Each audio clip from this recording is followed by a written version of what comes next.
Children of the night, what music they make. They're all gonna laugh at you! They're coming to get you, Barbara. What's that? I'm not gonna hurt you. I'm just gonna bash you a bit.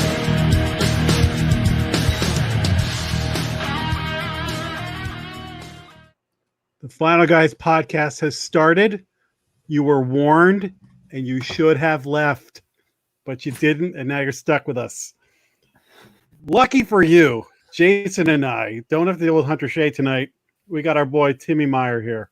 How's it going, pal? I'm doing great. How are you guys doing? Hanging in there. Much better now that he's not here.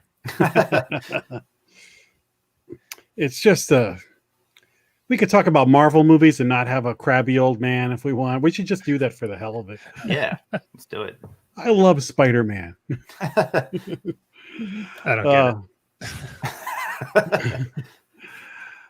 So tonight's main feature is going to be You Should Have Left, which is a Kevin Bacon joint with Amanda Seyfried. And I went up on YouTube and looked up how to say her last name because I have seen reviews where people are calling her name all different kinds of things. So it's Seyfried. Seyfried. I think I always said Seafried. I think I said that too. Seyfried. Okay. Well, when they introduced her, like on the Jimmy Fallon show, that's how they said it. So, or one of those shows. And I'm already forgetting how to say it. Seyfried. Seyfried. God damn it. She's one of the mean girls. Is she? Great movie, by the way. Oh, yeah. I've never seen it. Oh, my God. Missing out, man. It's classic. Is it? Yeah. It's called Mean Girl, so I was just like, yeah, I'm good. No, it's amazing. You have to watch it. All right. It's so fetch. Okay. I'm sorry. Fetch is not a thing. Not anymore, at least. Not in the last 20 years. All right. There's a drinking game for this podcast. What are the words for tonight, Jason? I don't have them. Here we go. All right. Jack, your words are normies, slow, and actress. Tim, yours are fantastic, haunted, and dream. And mine are stir, Kevin, and wrong. And the bonus words are bacon, house, and wife. And he's got little bacon emojis, which I did not know were a thing. So it's these words sizzle. God damn it. The dad jokes. All right. I got some news. You ready for good? the news? It's kind of desperate. I'm not going to spend a lot of time on this news because this is pure kind of fill. However, Crazy Steve Barnard, our pal, author of Meathead and Meathead 2. Plug. He hit me up on Twitter. Michael Gross released a picture of himself from the new Tremors movie, Tremors 7. And basically it's Burt Gummer looking like Castaway with his Cubs hat, but basically he's shirtless like on an island somewhere. It's called Tremors Island Fury. Of course it is. It's coming out in October, and the synopsis: deadly graboids are back, illegally brought to a new island resort by a rich playboy looking for a trophy hunt. So, oh yeah, I got the Grossman picture here. Wow. Okay, as long as there are ass blasters in it, I'm in. How many of these have you seen, Tim? The Tremors, I think all of them except the new one. Was the Cold Day in Hell? Is that the new one? Yeah. Yeah, I haven't seen that one yet. So you're that up on them. Wow, okay. Yeah, I don't really remember most of them except like the first two. Some of the stars will include Richard Brake, John Heder. Let me see if there's anybody else I recognize. I don't recognize anybody else's name. Moving on. That is pretty desperate. Yeah. I don't have Hulu, so this doesn't really affect me, but Clive Barker's Books of Blood is hitting Hulu this Halloween. Executive producer is Seth MacFarlane. And let's see. I don't recognize anybody's name. I don't know if this is. I guess it's going to be a series. My favorite entry, yeah, because there's a bunch of different books, I guess. So I'm not familiar with the books of blood. You two are seem like you're up on this kind of stuff. Yeah, they're basically like short story novellas, usually 5 or 6 in each volume. I think there's like 6 volumes total, I think. They're a lot. And yeah, some of them are like some of my favorite stories ever written. So I'm kind of excited about it. I'd like to know which stories they're adapting. They didn't give you a list, did they, when you were doing your research? I'm looking now. I've actually only read the first book of Blood. I have not got to the other ones, and it's one of those things I'm just like, why have I not caught up on that? Yeah, the first one's like my favorite. It's got great stories in it. It's 3 tales tangled in space and time is the only descriptor I got.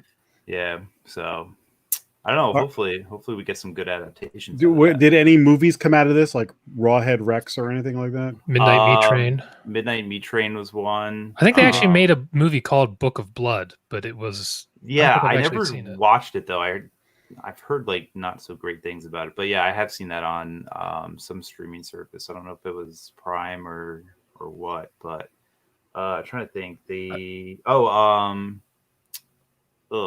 Candyman, I think, came out of one of them. Forget which one. Was that out of the... I didn't know that. Yeah, I think that was one of the books of blood, if I'm not mistaken. It wasn't called Candyman. It was, the name of the short story is something else. And now I don't remember it, so I'm going to have to look it up. It's called Beware. Because there's bees. Good one, Dad. All right.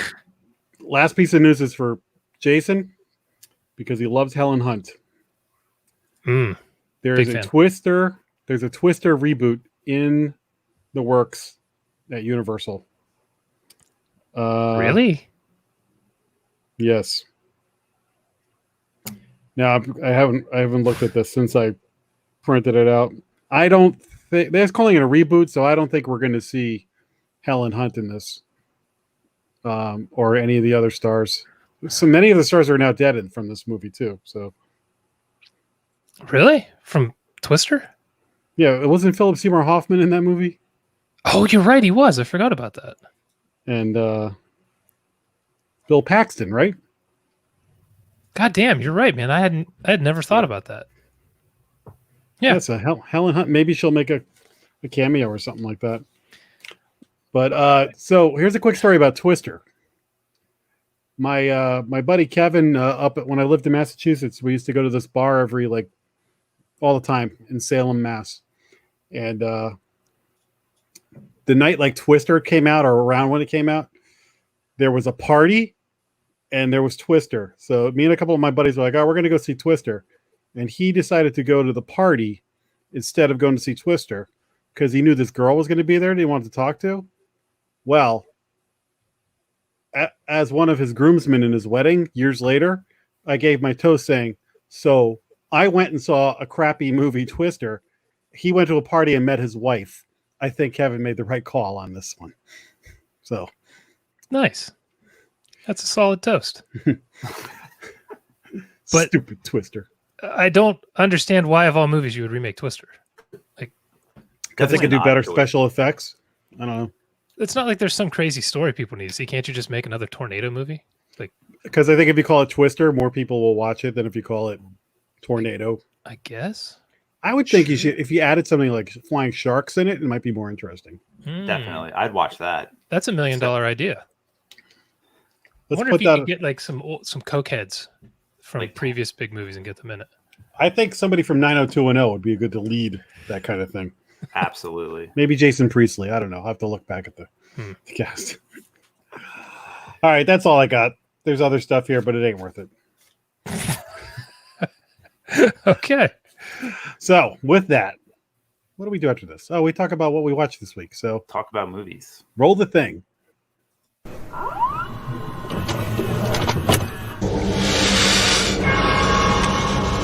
We have such sights to show you. 162 episodes in, and we always forget the drinking words, and now you're forgetting the format of the show. That's how much we care. You see what I was doing during the break? I was pouring myself some more bourbon. It's been that kind of day. All right. Fair enough.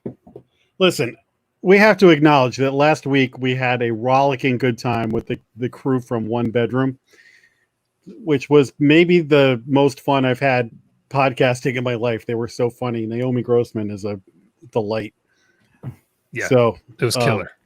if you haven't listened to that show, go back and listen to it. Watch the movie first. 1BR.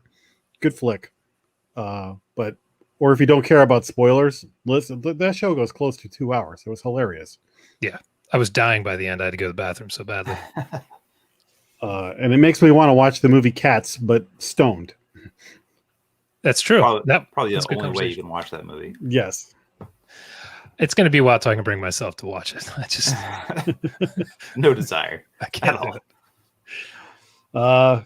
Tim, you go first. What do you got You want for me to us? start? All I right. want you to start. I don't know which one to start with. I guess I'll start with the worst movie out of the 3 that I picked for tonight. It's a movie called Itsy Bitsy. Have you guys heard of it? It's on my queue. It's on my Hunter queue. did not like it at all. Don't fucking watch it. Oh, really? Damn. Oh my god, it was like it started off kind of good. It had like this cool kind of like national treasure like backstory, and I was really into it. And then from there on, it just got worse and worse and worse. I will say they used practical effects for some of the creature stuff, which I really enjoyed because you don't really see that too much in like modern horror movies. Everything's like CG.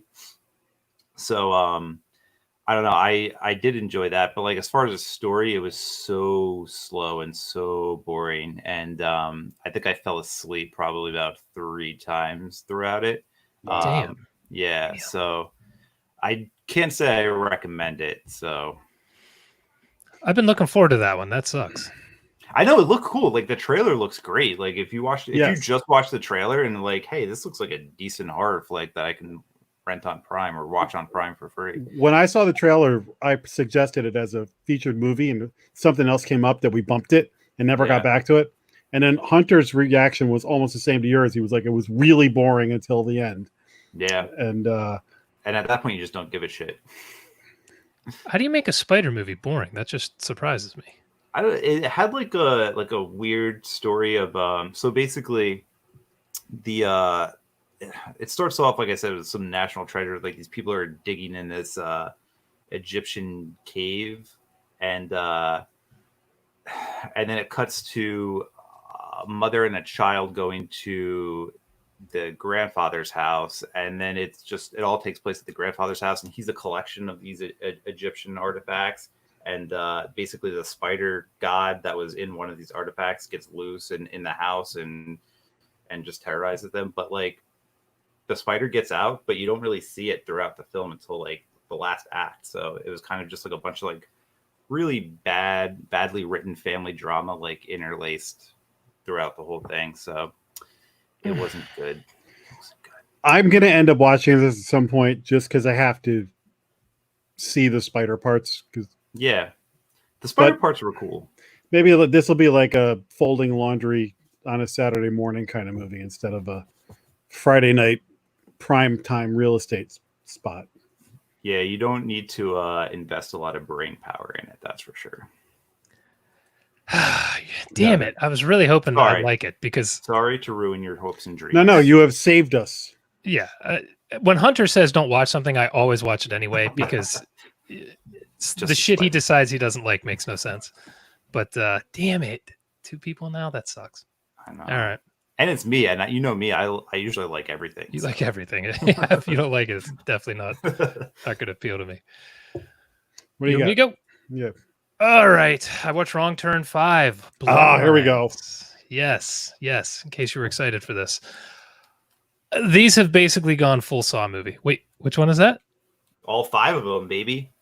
All 5. Wow, there's 6 now.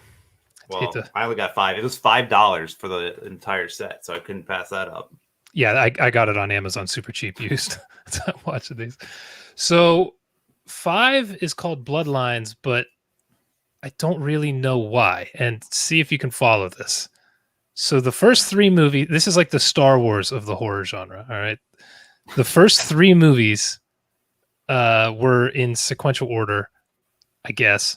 And then the 4th movie is a prequel. And then the 5th movie is a sequel to the prequel. Loosely. I don't know why. But if you've ever wanted to see what would happen if the wrong turn mutants were on a back lot running around a really horrible looking street that's obviously a back lot, then this is your movie. It's hard for me to talk about these because they're getting very torture porny in spots, and I hate that subgenre of horror. So you might like these if you don't mind torture porn, but I hate it. So it's a struggle for me to get through. But I will say, oh no, I'm trying to remember. They started getting into some CG effects in the later parts of the series, which I'm not happy with. But it feels like they're starting to go back to more real stuff. I don't know how you want to put practical, I guess. But I'm in the slog part of the series here. It's getting difficult, and I'm glad I'm done. I have one more movie to talk about. Until apparently, who just said that? Barnard said there's another one coming out this fall, so I just can't get away from this shit. If you're digging all the wrong turn movies to this point, you're probably going to like it. If you've been fading like me, it's getting difficult. Do you like the first one? I do. I like it a lot. Yeah, I love the first one. So the second one is really good. It's been downhill from there. Yeah, they pretty much any of these series, they pretty much go downhill. Anybody remotely recognizable in this last one? Oh yeah, I'm glad you brought that up because I was not looking at my list. Doug Bradley is in this. Oh, Pinhead, right? Yes. I can't remember what his relation is to the mutants, but he's working with them. I don't know if he's just a serial killer because I don't think I see him eat anybody, but he's working with them. He's setting up traps. I don't know. It's just these. I don't know. Is he the Renfield for the cannibals, and he just helps get their victims? Yeah, he's actually pretty good in this, except he spends most of the movie in a jail cell, just like threatening people. So Oh, and I think maybe he does eat an eyeball. I think that may happen towards the end. So, if you ever want to see Doug Bradley acting like a redneck from West Virginia, I guess, and eating eyeballs, this is going to be your film. Excellent. Okay, Tim, you start with the worst movie. Here's my 3 categories. I have something freaking amazing. I have something super retro and fun. And I have something that was decent. What should I start with? The worst one. I always start with the worst. Yeah, also, I'm going to start with the decent one then. This is something that Jason watched and I bookmarked, went back and watched it. It's Bloodline, which is basically Sean William Scott Stifler in a Dexter-like role, where he's a guidance counselor who kills naughty people. Mm-hmm. So it's a serviceable movie. It's not great. It's not terrible. But now, Jason, I don't know if you talked about this when you reviewed it. There is a graphic birthing scene towards the beginning of this that just shocks the hell out of you. Yeah, like ultra close up. And then then it moves on and it never is like that again. But it's kind of worth watching this movie just for that moment, just for the WTF moment of what did I just see there? Yeah, why? Yeah. And I think where this movie, if you're just looking to pop up something on one night, I think it's on Prime, so you can just watch it for free. It's fine. But I thought it missed the boat a little bit in that Sean William Scott is pretty funny, and they don't really use his sense of humor in this at all. No. And so they could have kicked this up a little bit and made it into more of a movie than it is. So it's decent rather than like you got to check this out kind of movie. But still, if you're flicking around looking for something you don't feel like dropping $4 or $5 one night, you could do worse than this movie. Yeah, I thought it was a good streaming option. Yeah. So I don't know. As far as Stifler movies go, there's this and the one he did with The Rock, and he's got the Rundown, nice, and then his bit part in Old School. I don't know what else is on his resume. American Pie 7 or whatever they're going to make here at some point, I'm sure. The 20. That's when they meet. That's when they meet the Wrong Turn group. Is a crossover episode. It would make these more entertaining. Yeah. All right, so we can move on to that. What do you got, Tim? I watched a movie that I think you guys reviewed one week. I'm not 100% sure. Fantasy Island. Oh, I saw it. I haven't seen it yet. You haven't seen it yet? No, everybody keeps shitting on it. So it's better than Itsy Bitsy, but not by a whole lot. I was going to say, if this isn't your worst movie, Itsy Bitsy's got to be pretty bad. It's pretty bad, yeah. So this, you know what? I actually I love the premise of this movie. It had such a cool idea. And even in the trailers, it looked like it was one of those movies where it could go either way. It could be pretty decent or just absolute garbage. And I don't know. It's hard. Well, it's not hard to pinpoint exactly where it went wrong. It just got way too goofy. And it talk about a misuse of people's talents. It had a decent cast. Everybody in it I thought were good actors and actresses. Maggie Q was actually really good in it. She was the best part of that entire movie. Yeah. But Michael Pena's character, he is such a phenomenal actor, and he was the most boring cardboard character I've ever seen in anything. What a waste, and what a miscast. What a waste. I felt bad for him actually at one point. I didn't know all these people were even in the movie. Yeah, the girl from Mr. Robot's in it. Yep. Michael Rooker's in it, briefly. What? Another waste. He's in it probably for I saw his name in the credits. I'm like, oh, awesome, Michael Rooker's in it, and then he's in it for maybe 2 minutes and pointless. So anyway, huge mess. The beginning, it starts off all right, and then again, the premise is awesome. And I know it's based off of an old television show, and I guess their idea was just to make a horror version of this old television show, and which sounds cool. And I like stuff like that. I like when they take old things and put new spins on it, but it fell flat. And then at the end, I was just kind of rolling my eyes at certain things that happened. And right. But I'm also not mad that I watched it. Like Jack said with the last movie, you could do worse, but if you're looking for something that's gonna entertain you and blow your mind, this is not that movie. So, but again, I'm not sad that I watched it. Ricardo Montalban played Mr. Rourke in the TV show, and Michael Pena, they went to a totally different place with Mr. Rourke with Michael Pena, and even with trying to go for a different vibe, they wasted him so bad. Yeah. And I grew up watching Fantasy Island because I'm old, 1,000 years old. Right. And I said this when I watched it. I go, there were moments where it felt like you were watching an old cheesy TV show, but not in a clever way.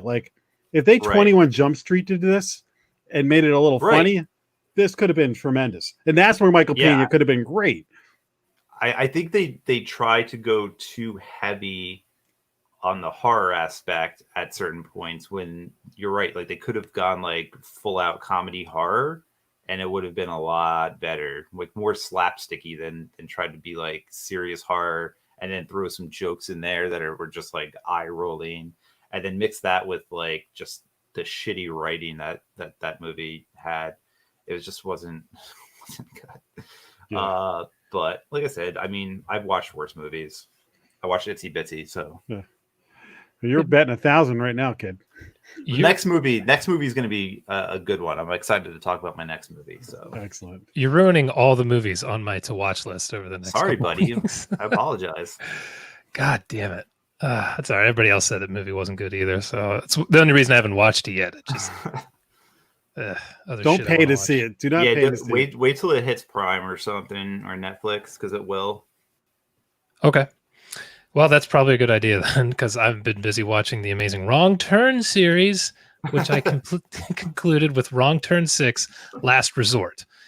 Now, 5 was called Bloodlines, but 6 actually should have been called Bloodlines, because it's about this dude who I think he's inheriting an old resort or a giant building. I don't know. There are two people in there. It might be brother and sister, or kind of act like they're husband and wife, and they're trying to recruit this dude and like telling him he's part of the family, and he's up there with all his friends, and of course the mutants are there at this resort for reasons, and I don't. It's just, oh my god, man!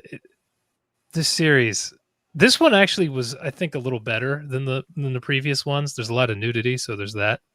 There's a lot of violence, a little less torture porny, so that made me happy.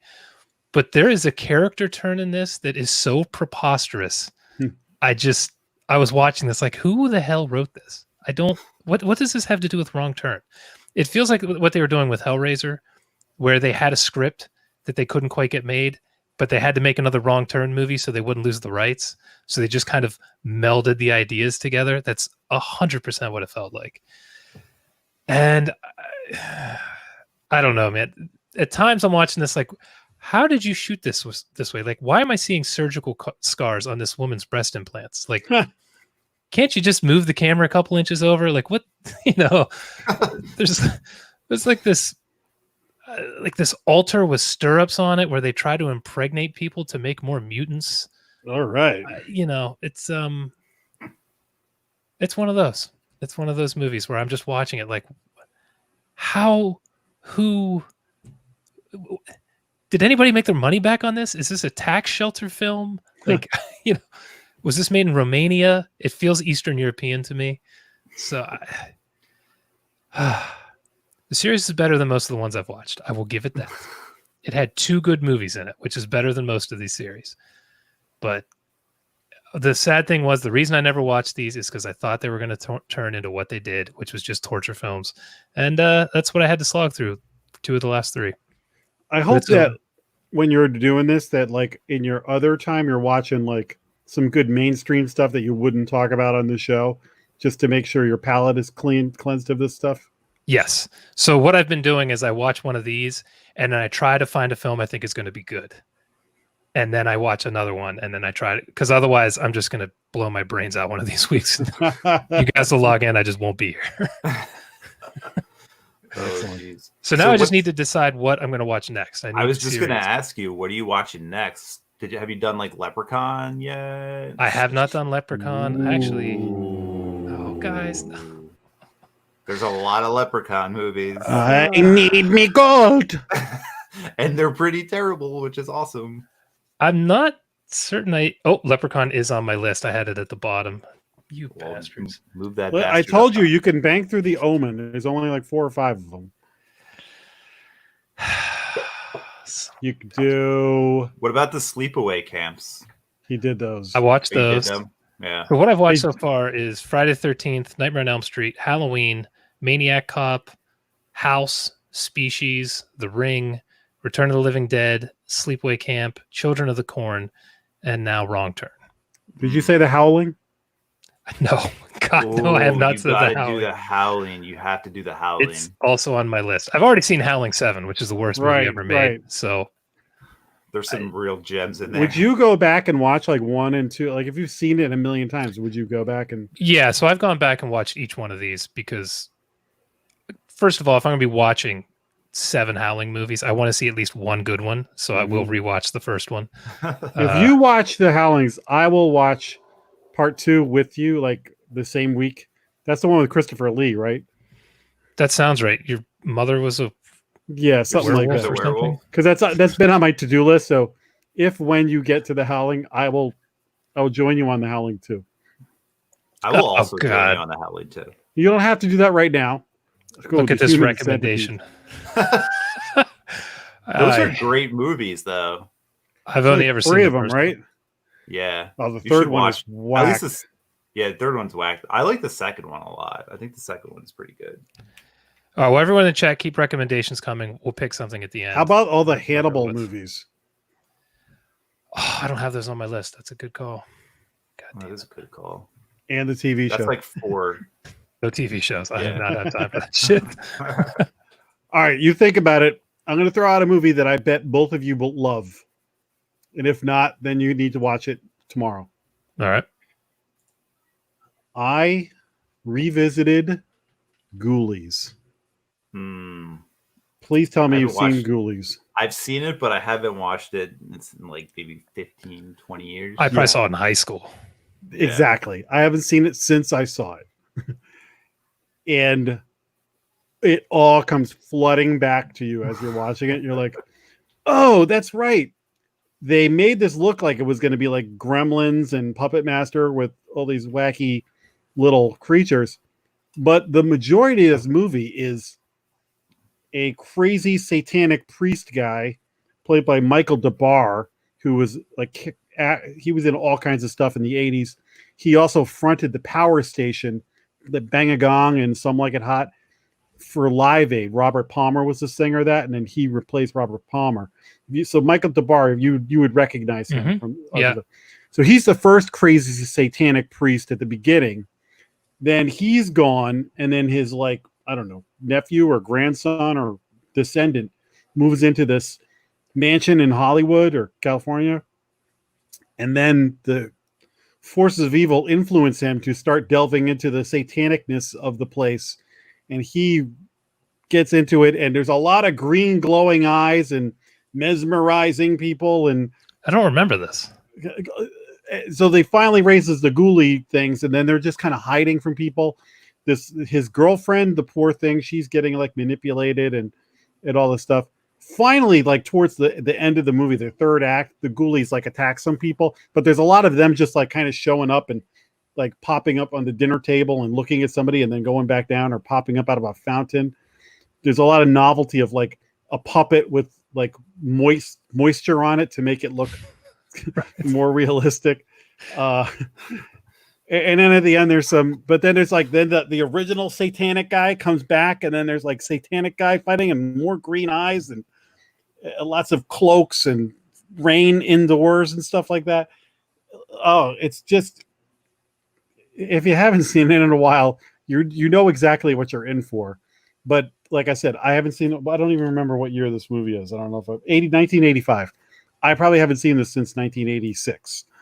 So it was fun to go back and watch. I don't remember anything you just described at all. Yeah, Jason, you might want to watch this with an eye towards So Bad It's Good. I don't know. So the first one, really? Okay. I don't know if it's that, because it's kind of got that classic charm, 80s charm. But oh my God, it was fun to go back and watch it. And I don't even know how many other Ghoulie movies are. Maybe there's a series you could watch. I've got Ghoulies and Critters on my list. I just checked. I think there's quite a few.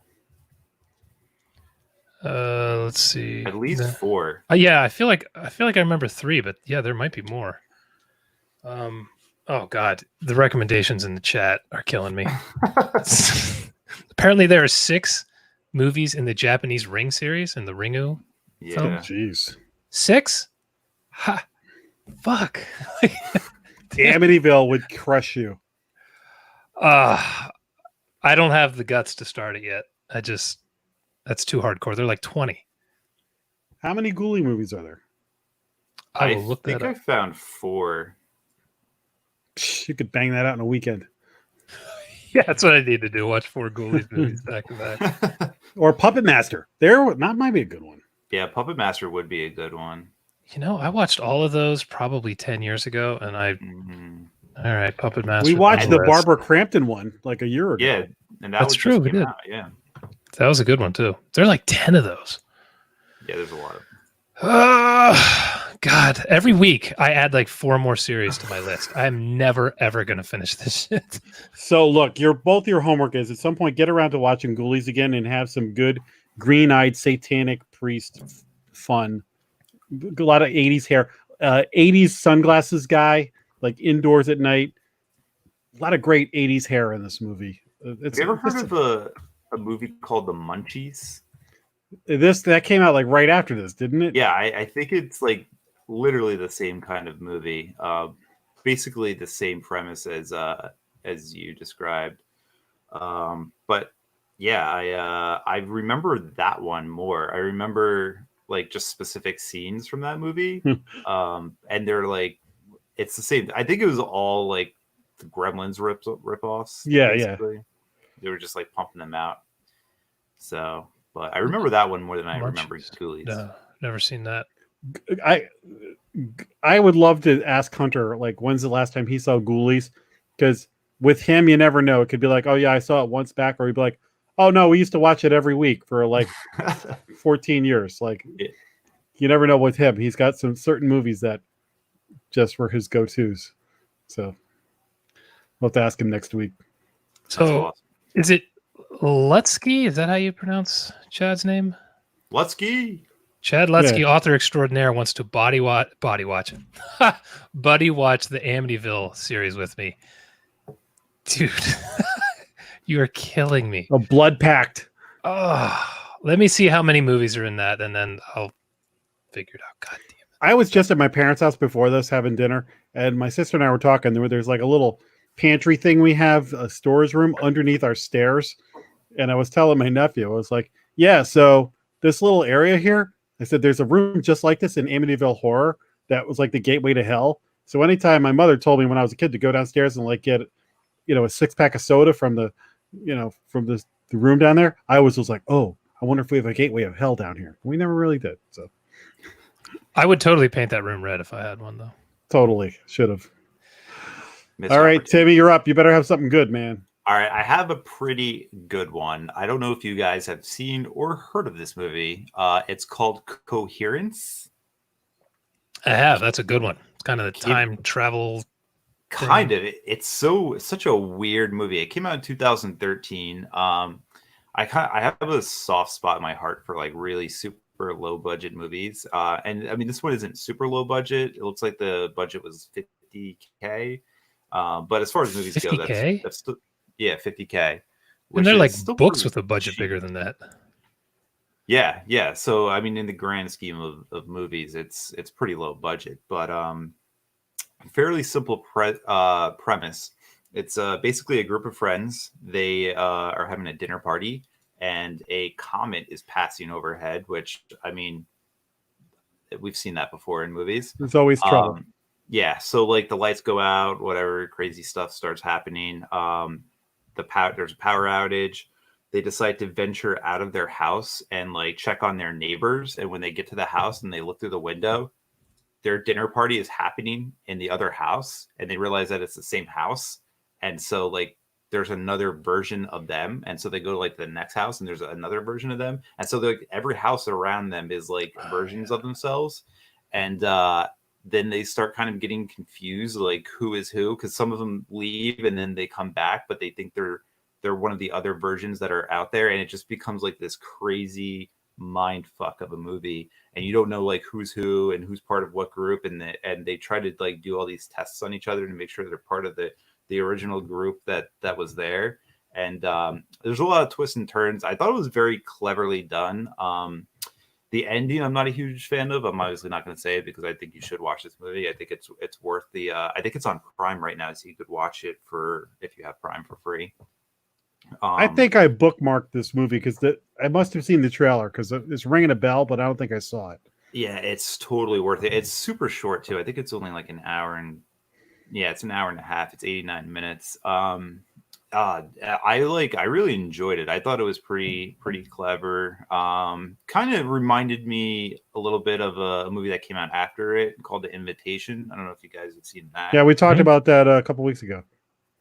Yeah, kind of the same premise. There's like a dinner party and things just get weird and crazy. But this kind of just takes some awesome turns, and I'm a big fan of like the time travel, like weird time loops and caught in time type of stories. So I really appreciate it. And like I said, it was done on a micro budget, and I also have a soft spot for those types of movies, but it didn't look like a micro budget movie. It actually looked pretty good. And yeah, I don't know. I highly recommend it. Definitely check it out. I like that movie a lot. I watched it. When did it come out? Maybe 4 or 5 years ago, something like that. Sounds right. I thought it was really cool. It reminded me of the movie Triangle, just on a smaller scale. Yeah, I didn't like Triangle that much, but kind of the same thing. That's more of like a time loop movie. This movie actually, Coherence actually reminded me a lot of this other movie called Primer. Have you ever seen that? I feel like I have. Ooh, if you like stuff like that, check out Primer. That is a really micro budget movie. I think they shot it for like $5,000. Is that the one that But was in the it's like storage? yeah, or something? where they build a time machine and they keep it in like a storage. Yeah, okay, yeah, I remember that. Yeah, and then like they start realizing that when they keep traveling back in time, they are creating copies of themselves, and so like the one guy has like 30 copies of him running around, and then he starts killing off all the other copies.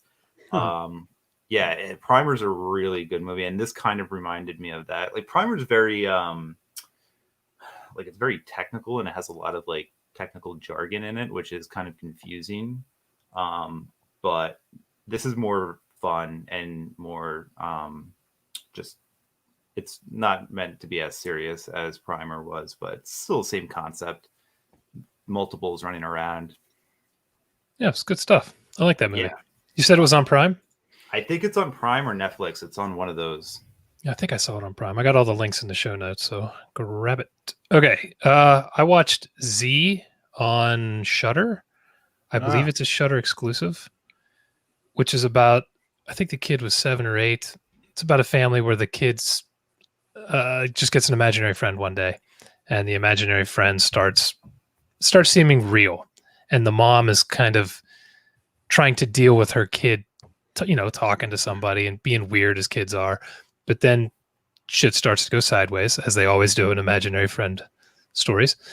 And what I like this quite a bit, actually. What I like the most about it is where most imaginary friend stories stop, this one still has another act on the end. And it's only 80 minutes, I think, 80 or 90 minutes, so it's not long.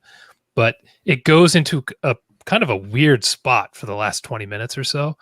And I dug it. It was strange. It's definitely not something I would have thought to have done, but it was cool. It's just, it was enough to make it just a little different than the typical imaginary friend is real and you can't see him kind of thing. So I guess Daniel Was Real did something similar. And this one just had a different twist on it than that. So this is cool. This is one of those movies that you find it on Shudder and you're like, this is exactly why I have Shudder, because I probably would have never gotten around to this if it wasn't popping up in my feed there. So definitely worth a watch. Nice short movie, solid stuff. Oh, that's good to know, because I've been looking at it going, oh, should I pull the trigger tonight? So I have to check it out. Good Shudder film. Okay, guys. This one is Code Red.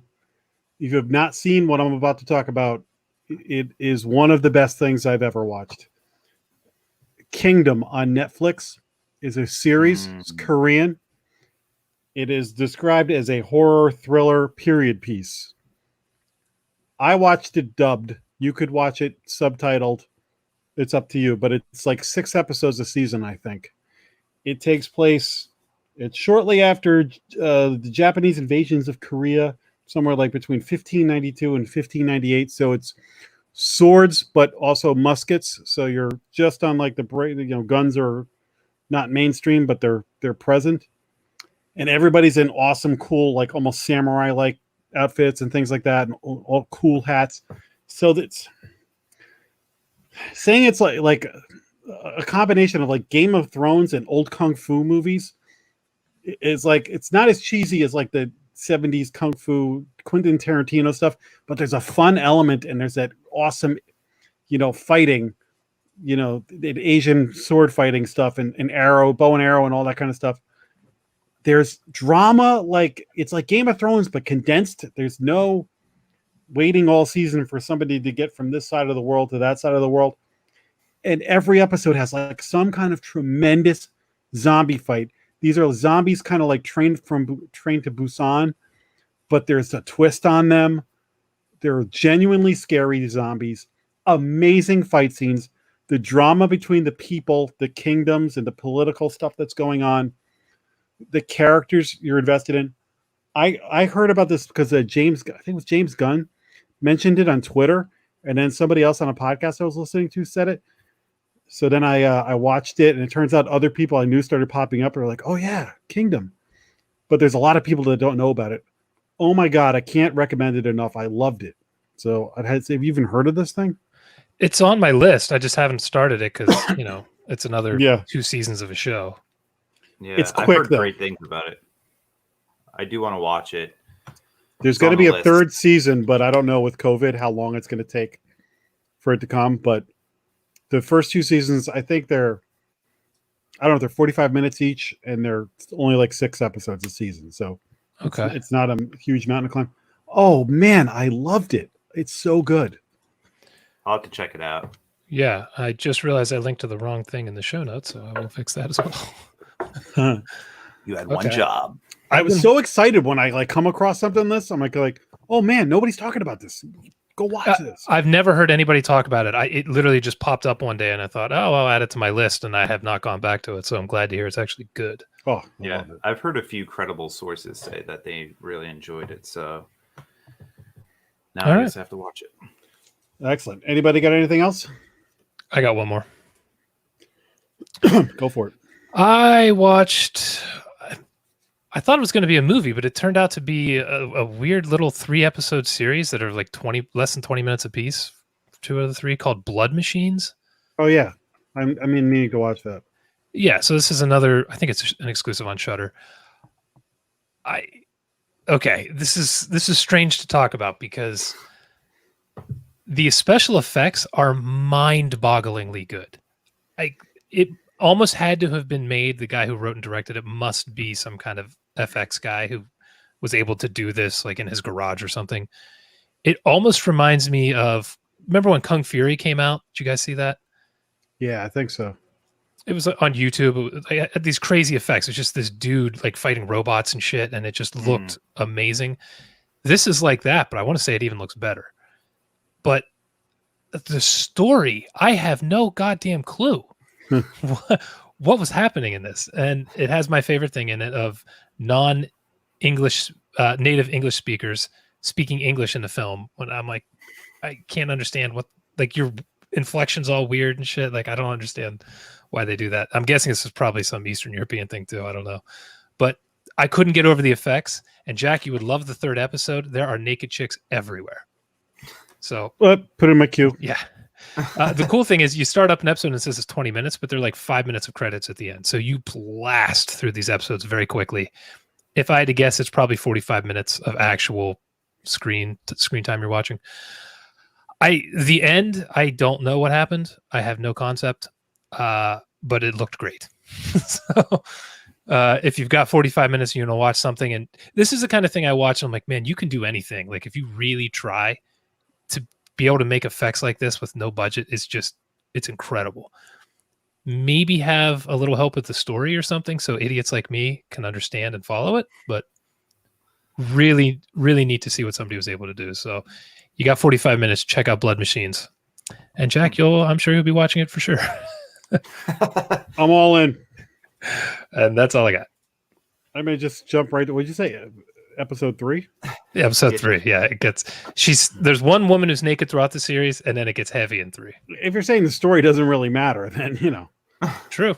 it's kind of like I've watched several Black Mirrors, but not in a row.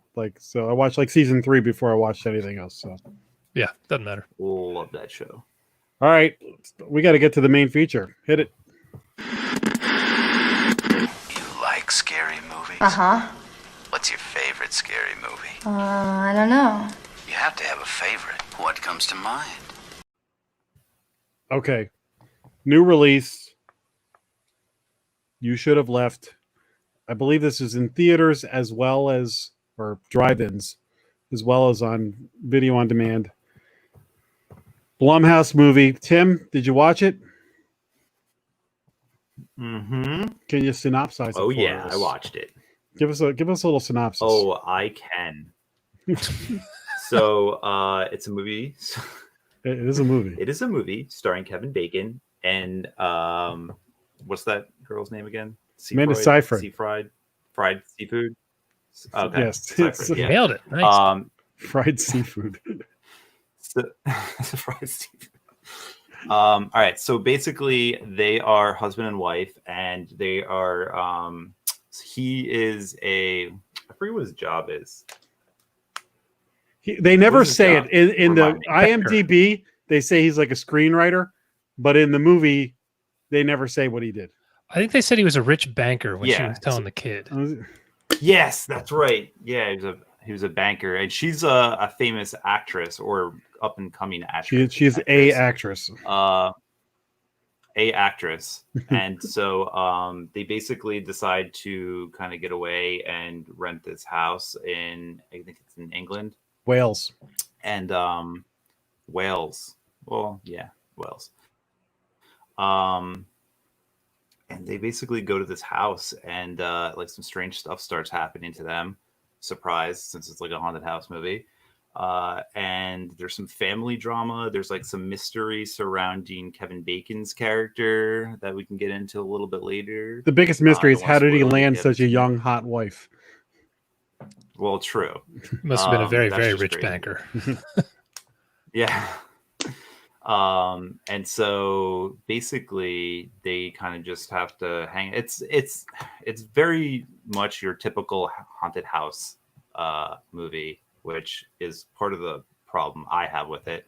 But I don't know how much into spoilers do you want to get? Let's just go to what you thought of it, and then we'll all give our impressions, talk a little non-spoiler, then we'll ring the bell and hit it hard. All right.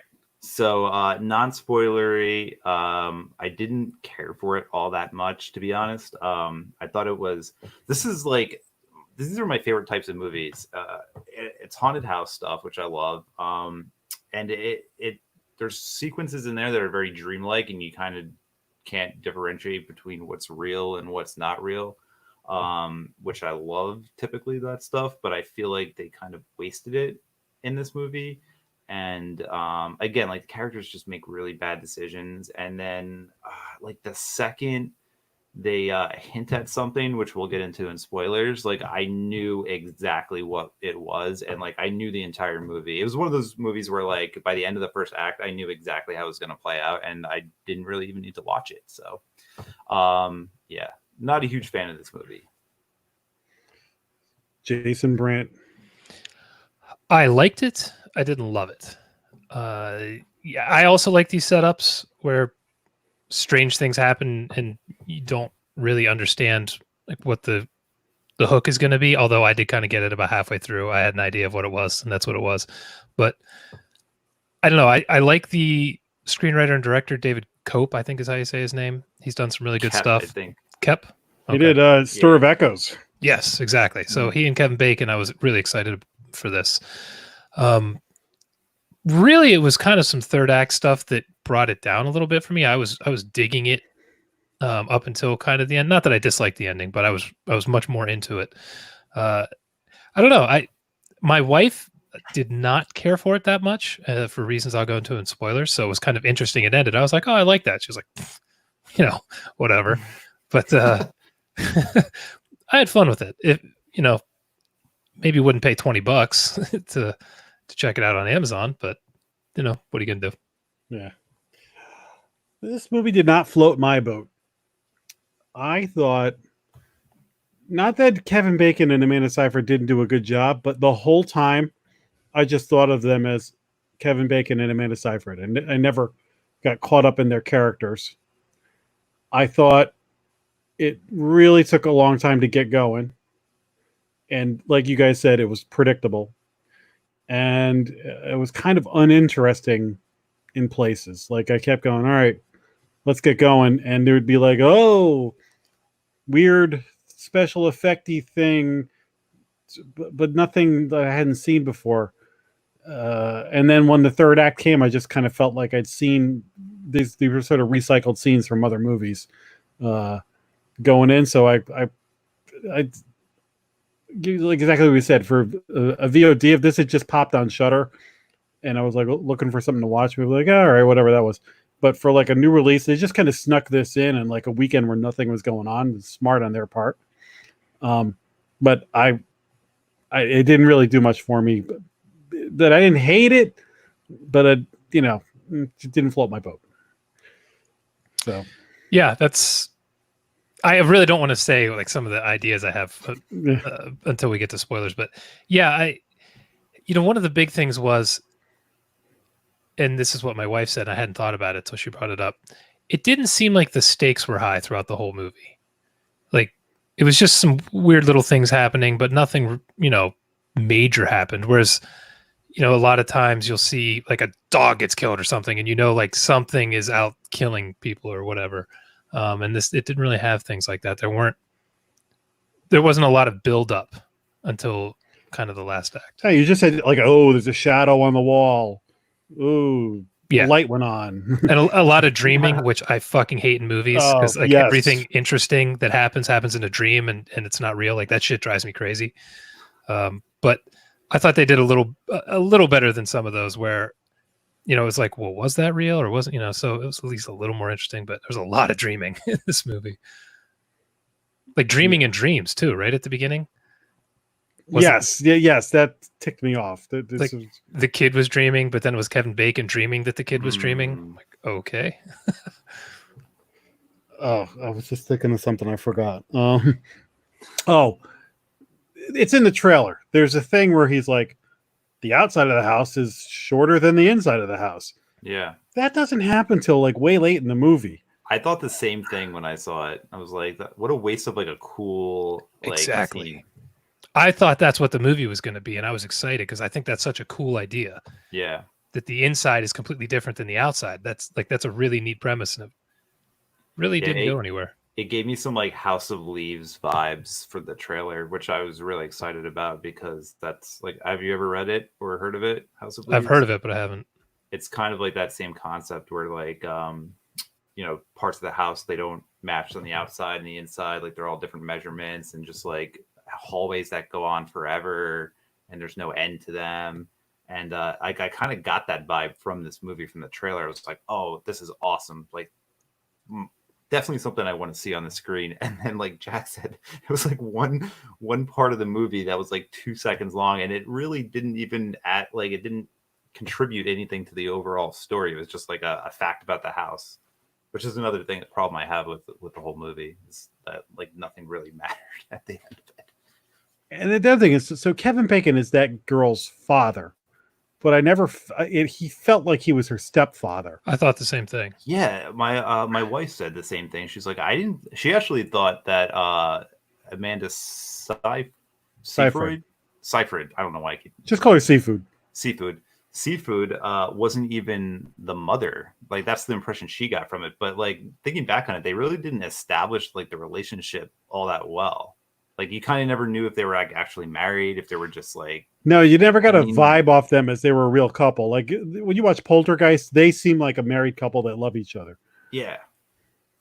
Like it was definitely a weird dynamic. And I don't know if it was like the age difference, but even though that was kind of part of their characters and like part of the strain on their relationship, I guess, was their difference of age.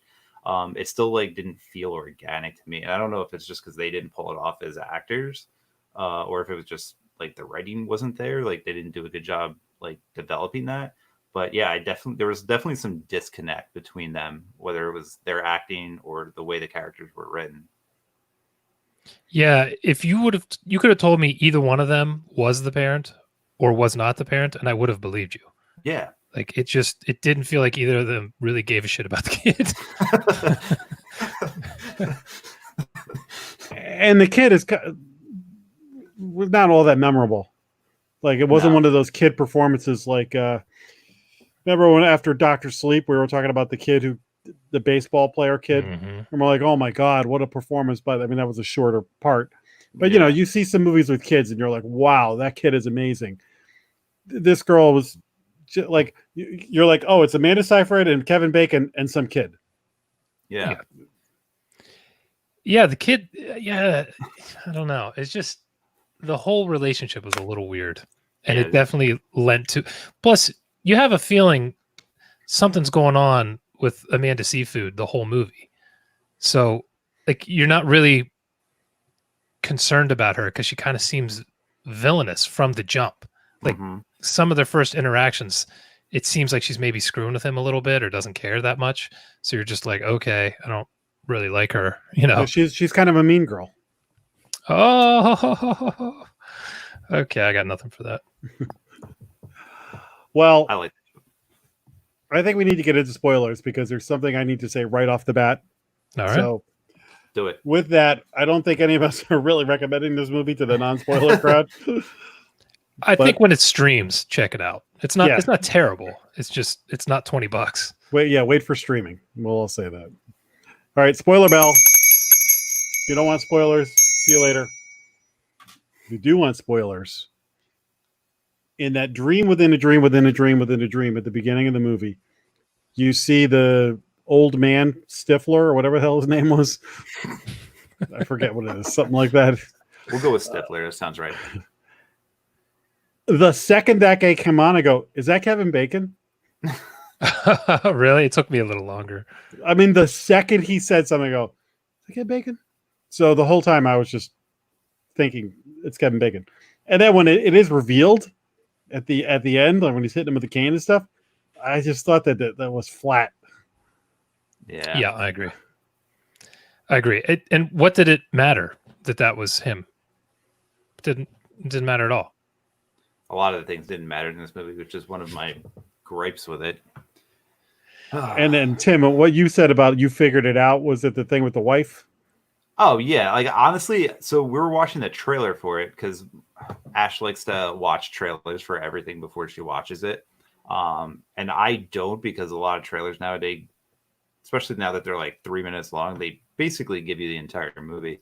I watch zero trailers because that's the way to go. That's the way to go. But she likes to watch it, whatever. So we watched it, and like 2 minutes in, she's like, turn off the trailer because I think I've already figured out this entire movie.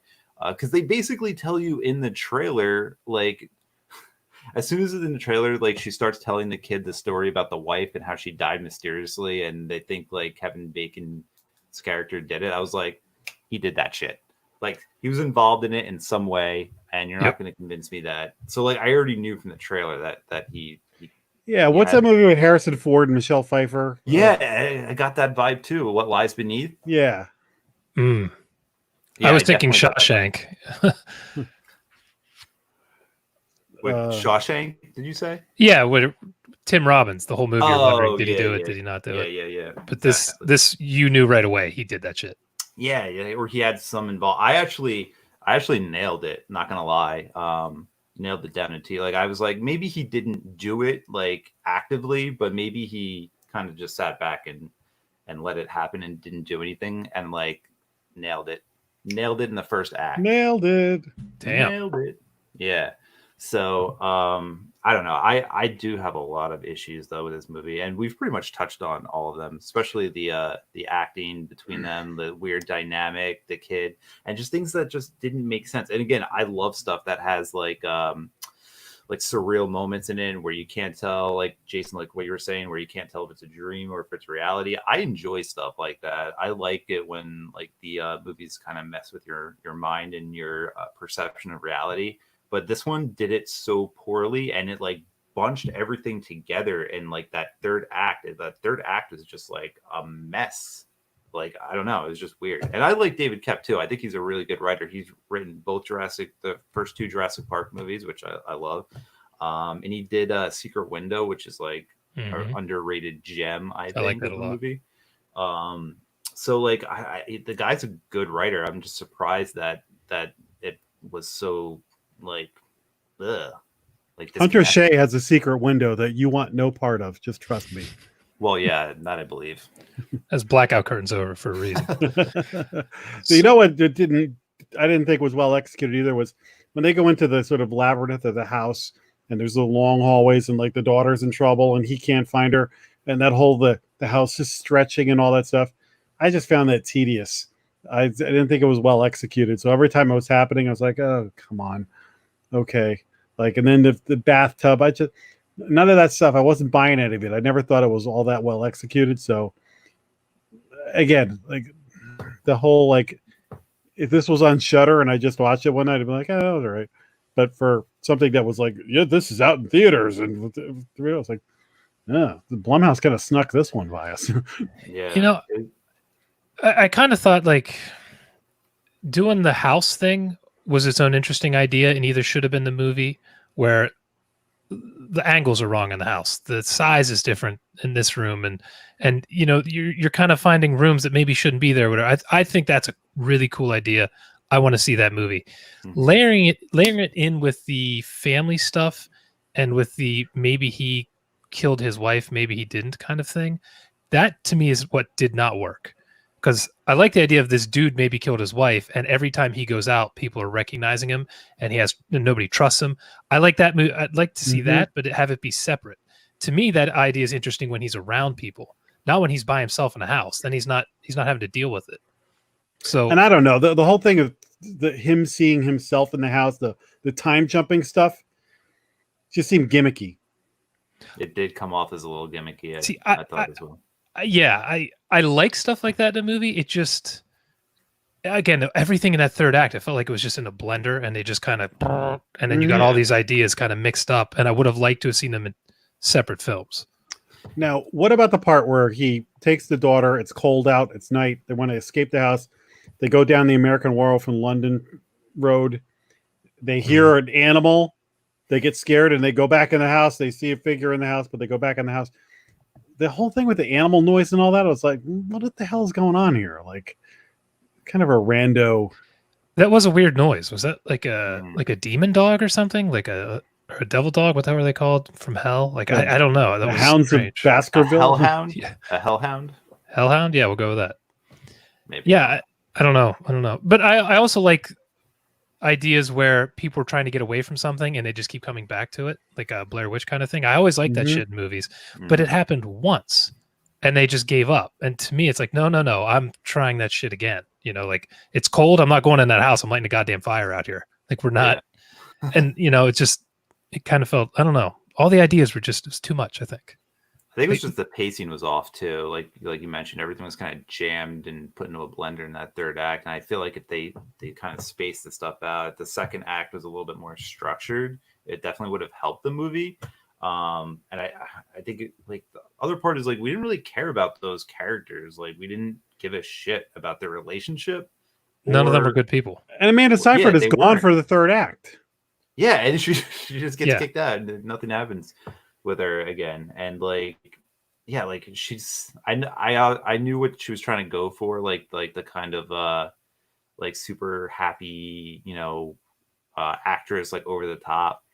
And I don't know, it just didn't work, man. I just there's so many misses here. A lot of swings and a lot of misses. You know, right away she's not a good person because she invites her husband to set on the day she's having sex scenes.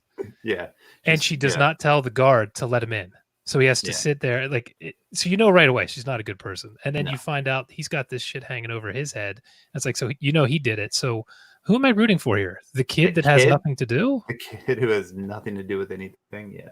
I feel like an asshole sitting here talking about the writing of this movie because David Koepp has written shit light years beyond anything I will ever do. Oh, yeah. But I feel like that was the thing that kind of held it back. Stir of Echoes is a really good movie.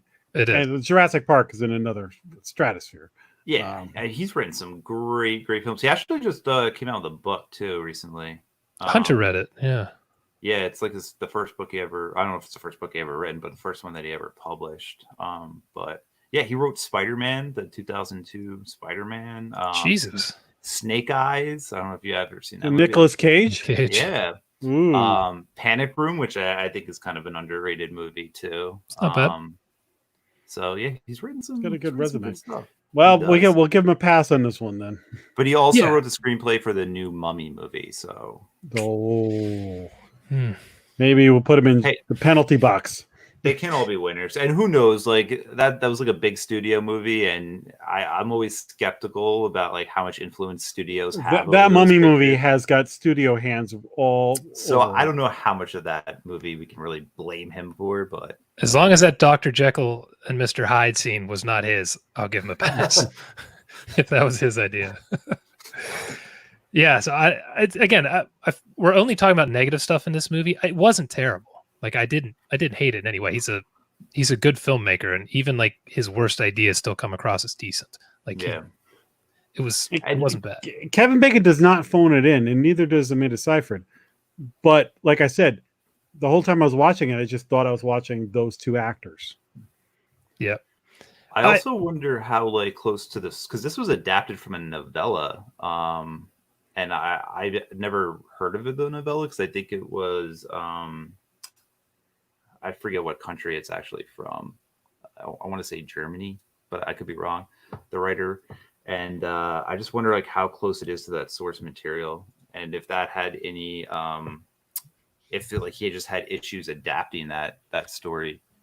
That's interesting because if all these ideas from this movie were in that, how the hell do you jam all those into like a 30,000 word novella?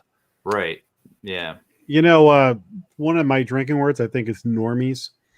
And I think maybe the reason Sheridan did that is because this movie is probably a good haunted house movie for normies.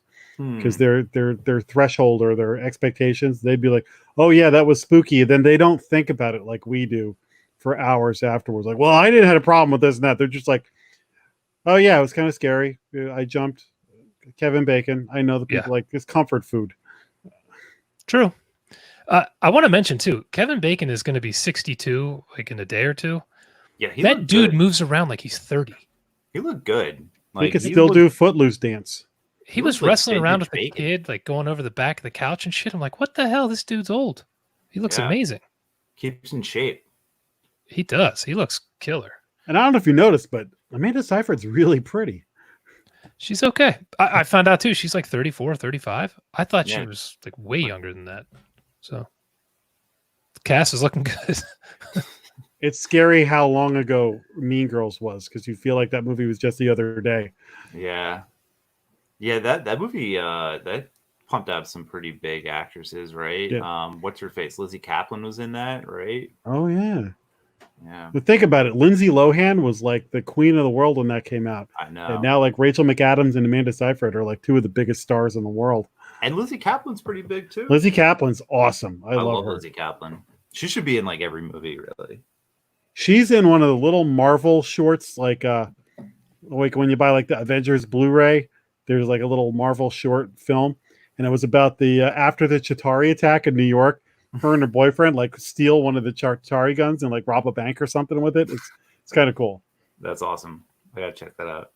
While we're talking about unrelated shit, I forgot to say this earlier. Michael DeBar, his best character was Murdoch in MacGyver. There you go. And that is who I named the villain of my first novel after, was Michael DeBar's Murdoch. Oh, it's all a big circle. Love me some Michael DeBar. It's funny because when I saw his name on Ghoulies, I'm like, oh, because I saw him like, I know this guy. Who the hell is he? He's with everything. He feels like such a charmed villain in Ghoulies.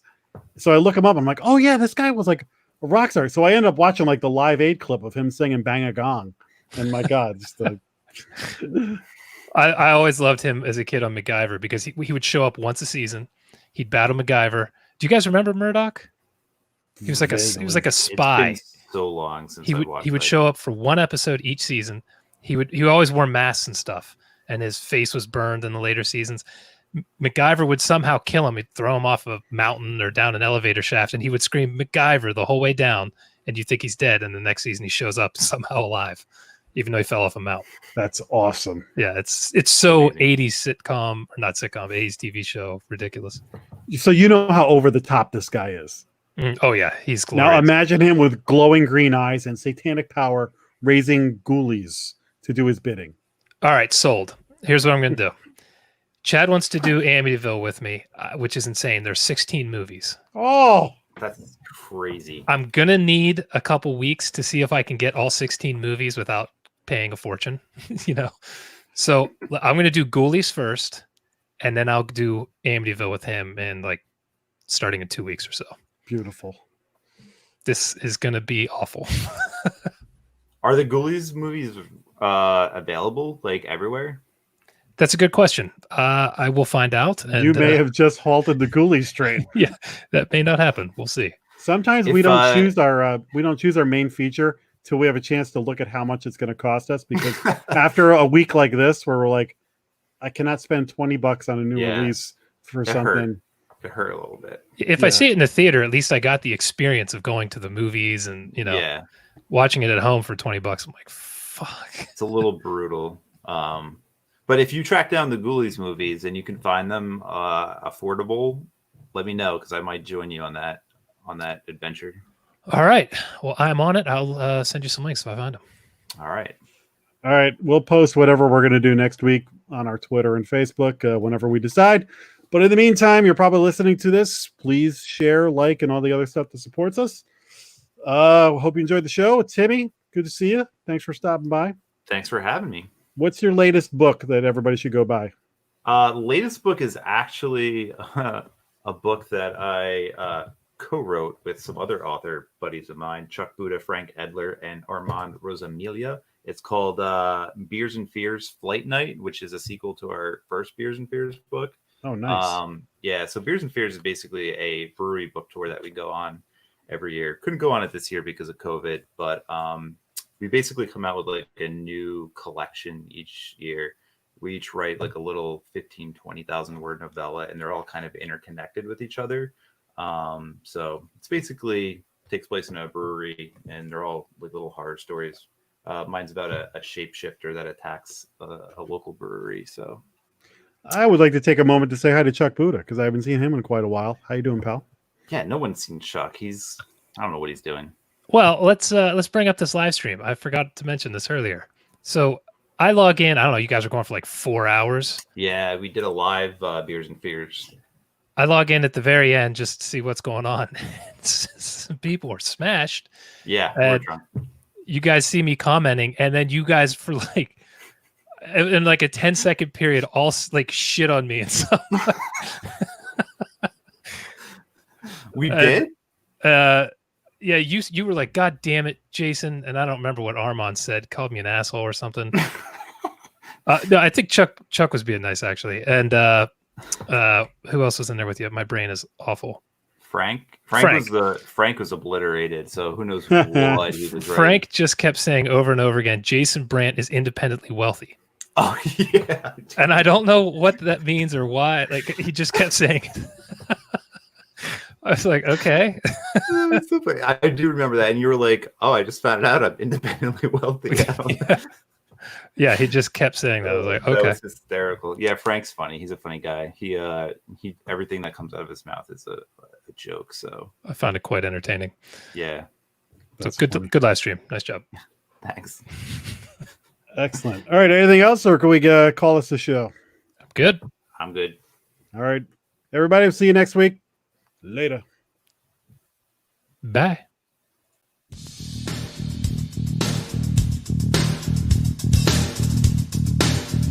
Game over, man.